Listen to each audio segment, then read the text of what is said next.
Everybody, want to do a quick one real quick. Saturday, which I probably haven't posted yet. I'll probably post this one first because it's short.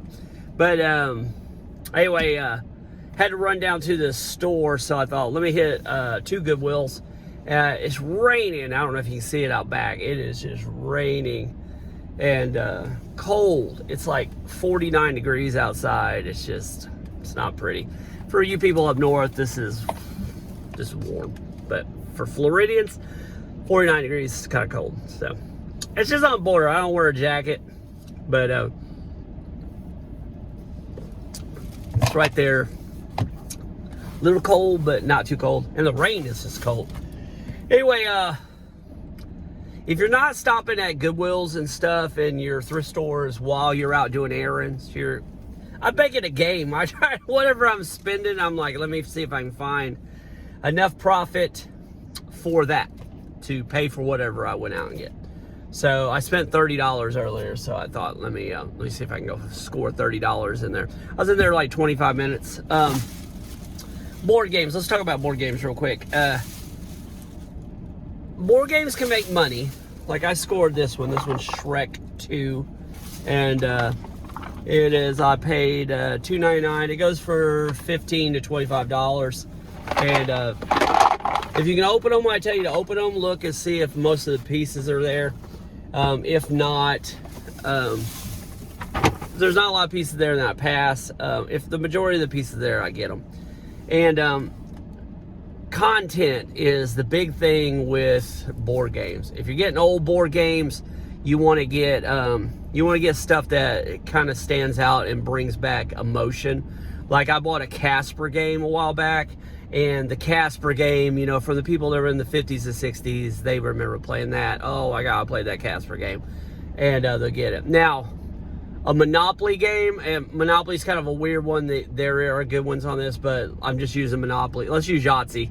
How about Yahtzee? Yahtzee's been around for 40, 50, 60 years. I don't know when Yahtzee started, but it's super saturated. There's tons of them, so I wouldn't buy a Yahtzee game from the 70s. You're probably going to make like $6, $7 on it. It's not, and it's going to sit for 2-3 years, so it's not worth it. So, you know, sell-through rate plays a big part on everything, and I'm learning that more and more, and especially that I'm diving into clothing. And but I look for games that are older. That one's not real old. That one's 2003, but it had a good sell-through rate.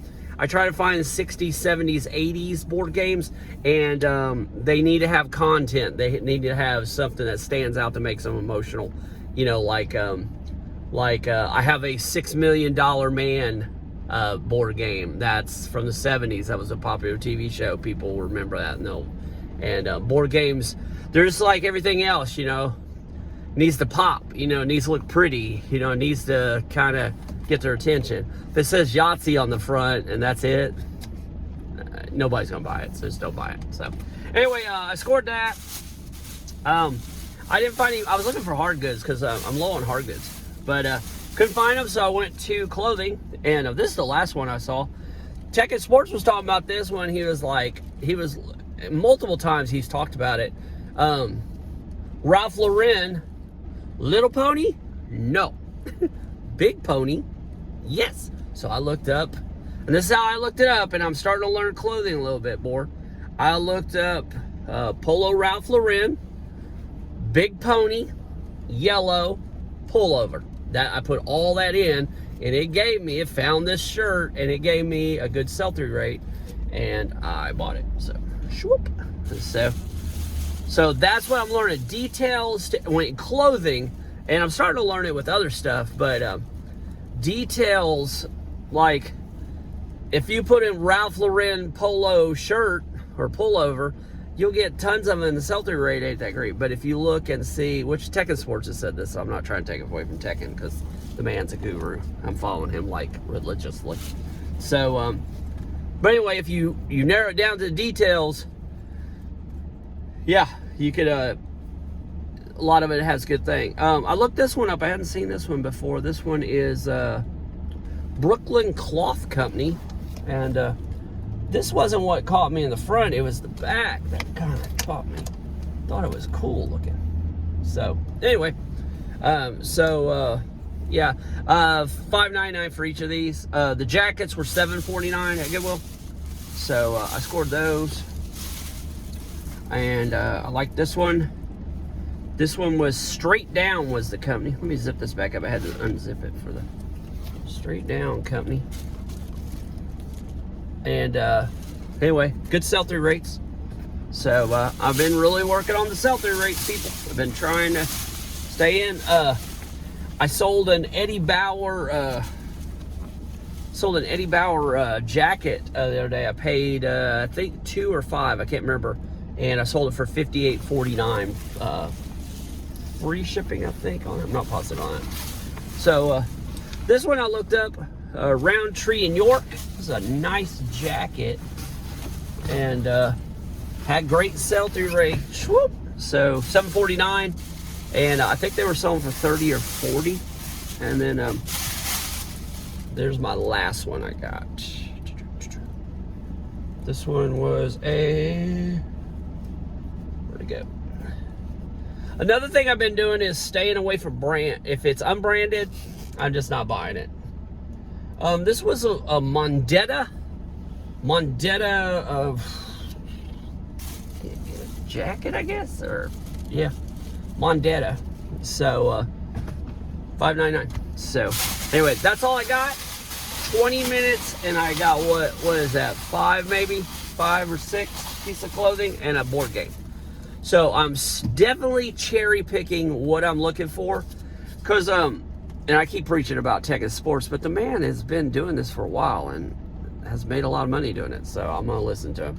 And it kind of goes into other stuff. I mean, he was clothing, but shoes, board games, I mean, sell-through rates, you know, if you're knowing your sell-through rates. And so I've learned about reselling, and it's taken me a long time, because I used to just do this more hobby, and it's still like a part-time job to me. I got a full-time great job, but you're looking for high-quality, cream-of-the-crop stuff, and all the junk and all the other stuff, let other people sell it.